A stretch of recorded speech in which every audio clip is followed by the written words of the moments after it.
Hello friends, welcome back to my YouTube channel. My name is Pradeep. दोस्तों, आज की video बहुत ही ख़ास होने वाली है क्योंकि आज हम एक ऐसे वर्ड के बारे में जानेंगे जो कि स्पोकन इंग्लिश के लिए बहुत ज़्यादा इम्पोर्टेंट है। आज हम बात करेंगे डज़ को इस्तेमाल कैसे करना है। सो फ्रेंड्स, डज़ को इस्तेमाल करने के लिए कुछ एक कंडीशंस होती हैं। तो चलिए सबसे पहले हम कुछ कंडीशन देखते हैं कि क्या कंडीशंस हैं जिसमें कि हम डज़ का इस्तेमाल कर सकते हैं। सबसे पहले सब्जेक्ट के बारे में बात करेंगे। ही, शी, इट, कोई भी सिंगल पर्सन का नाम, इन सब के साथ हम डज़ का इस्तेमाल करते हैं। सो बेसिकली थर्ड पर्सन के साथ ही इसको इस्तेमाल किया जाता है। अगर एक से ज़्यादा पर्सन के बारे में हम बात कर रहे हैं तो उसके साथ डज़ का इस्तेमाल नहीं होगा, वहाँ पे हम डू का इस्तेमाल करते हैं। नेक्स्ट कंडीशन है, ये हमेशा प्रेजेंट टेंस में ही इस्तेमाल होता है। सो डज़ का इस्तेमाल हमेशा प्रेजेंट टेंस में ही होगा। सो किसी भी सेंटेंस में आपको अगर डज़ दिखता है तो आपको पता चल जाएगा आसानी से कि प्रेजेंट टेंस की ही बात हो रही है। डज़ ना तो पास्ट में इस्तेमाल होता है और ना ही फ्यूचर में इस्तेमाल होता है। और इसको एज अ हेल्पिंग वर्ब भी इस्तेमाल कर सकते हैं और मेन वर्ब भी इस्तेमाल कर सकते हैं। इसके कुछ सेंटेंस के एग्जांपल्स हम आगे देखेंगे। इसके बाद तो इसका इस्तेमाल क्वेश्चन पूछने के लिए भी किया जाता है। प्रेजेंट में अगर हमें किसी थर्ड पर्सन से क्वेश्चन पूछना हो कि क्या वह ये काम करता है, तो उस केस में हम क्वेश्चन को डज़ से शुरू करेंगे। सो स्टार्टिंग में ही डज़ आ जाएगा और वहाँ से हम अपना क्वेश्चन का सेंटेंस बनाना शुरू करेंगे। और लास्ट में नेगेटिव सेंटेंसेस के लिए, यानी कि जब हमें कोई जवाब ना में देना होता है किसी थर्ड पर्सन के बारे में, या फिर थर्ड पर्सन अपने बारे में कोई जवाब ना में देता है कि वह ये काम नहीं करता, तो उस केस में हम डज़ का इस्तेमाल करते हैं। तो चलिए हम अब कुछ एग्जांपल्स देखते हैं सेंटेंसेस जिसमें कि हमने डज़ का इस्तेमाल किया है। So let's start. वह अपना होमवर्क करती है। She does her homework. She does her homework. अब यहाँ पे जो डज़ का इस्तेमाल हुआ है एज अ मेन वर्ब के तौर पे इस्तेमाल किया गया है। She does her homework. वह व्यायाम करता है। He does exercise. He does exercise. यहाँ पे भी हमने डज़ को एज अ मेन वर्ब इस्तेमाल किया है। वह अपने लिविंग रूम में कुछ क्रिएटिव काम करता है। He does some creative work in his living room. He does some creative work in his living room. वह सब कुछ सिर्फ आपकी प्रतिष्ठा के लिए करती है। She does everything only for your reputation. She does everything only for your reputation. वह हर रात बर्तन साफ करता है। He does the dishes every night. He does the dishes every night. बर्तन साफ करना को हम डू द डिशेस कहते हैं। और अब यहाँ पे हम थर्ड पर्सन के बारे में बात कर रहे हैं तो थर्ड पर्सन के साथ डज़ का इस्तेमाल करेंगे। So he does the dishes every night. क्या वह अंग्रेज़ी बोलता है? Does he speak English? Does he speak English.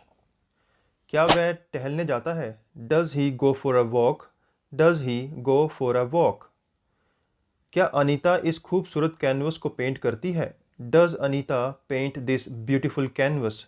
Does Anita paint this beautiful canvas.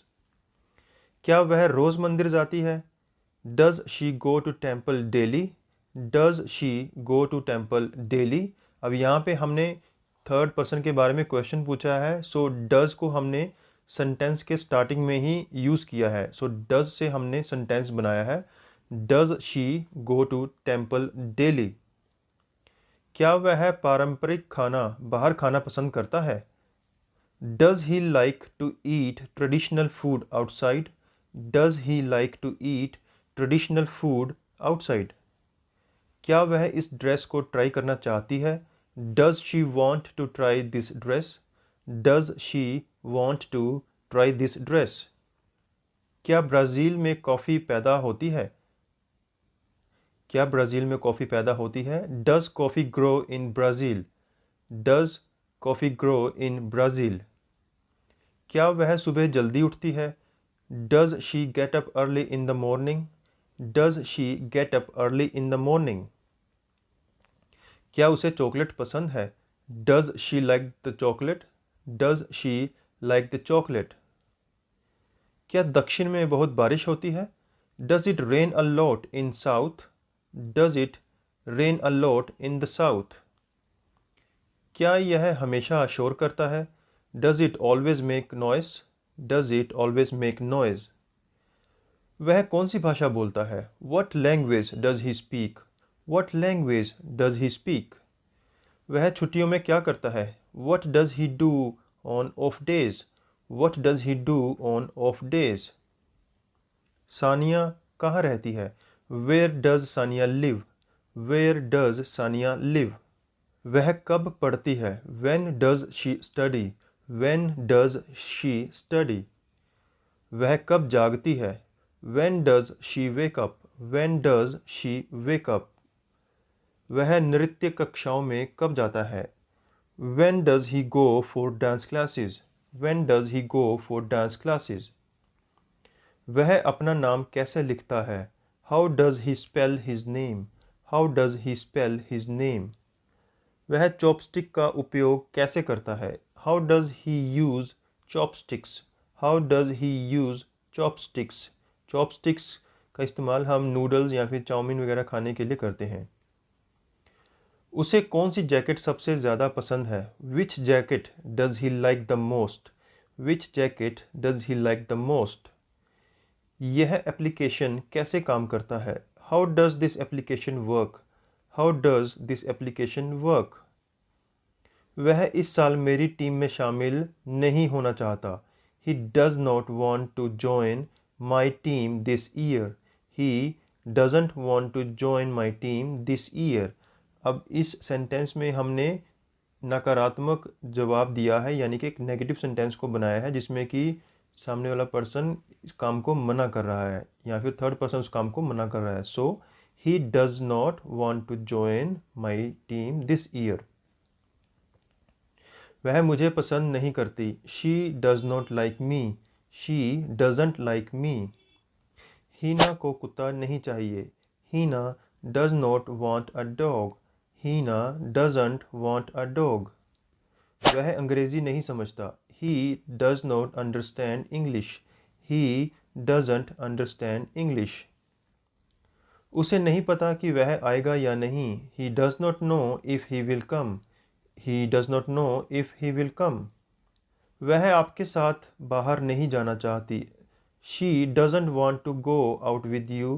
She does not want to go out with you. उसके पास खाली कमरा नहीं है। He does not have a free room.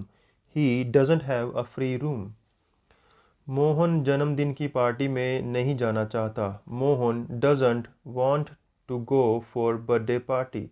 Mohan does not want to go for birthday party. उसे अपने दोस्तों का नकारात्मक व्यवहार पसंद नहीं है। He doesn't like his friends' negative behavior. He does not like his friends' negative behavior. वह नियमित रूप से कॉफ़ी पीना पसंद नहीं करती। She doesn't like to have coffee regularly. She does not like to have coffee regularly. उसके पास car नहीं है। He doesn't have a car. He does not have a car.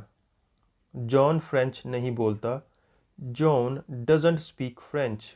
John does not speak French. उसे मांस पसंद नहीं है। He doesn't like meat. He does not like meat. वह अच्छा नहीं गाती है। She doesn't sing well. She does not sing well. यह काम नहीं करता है। It doesn't work. It doesn't work. तो फ्रेंड्स, हमने आज देखा कि हमने किस तरीके से डज़ का इस्तेमाल किया है डिफरेंट वेज़ में, डिफरेंट सेंटेंसेस में। तो आपको कंडीशंस याद रखनी है। सिर्फ थर्ड पर्सन के साथ ही, सिंगुलर पर्सन के साथ ही डज़ का इस्तेमाल होगा और प्रेजेंट टेंस में ही इसका इस्तेमाल करना है।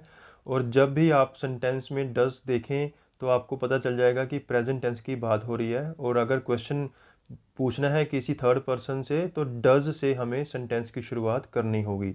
और अगर आप नेगेटिव सेंटेंस बता रहे हैं, यानी कि जवाब ना में दे रहे हैं, तो आपको नोट के साथ डज़ का इस्तेमाल करना पड़ता है। Does note. So I hope आपको ये वीडियो अच्छी लगी होगी। अगर आपको ये वीडियो पसंद आई है तो इसको लाइक और शेयर करना ना भूलें। और अगर आप हमारे चैनल पे नए हैं तो चैनल को सब्सक्राइब ज़रूर कीजिए। Till then, happy learning.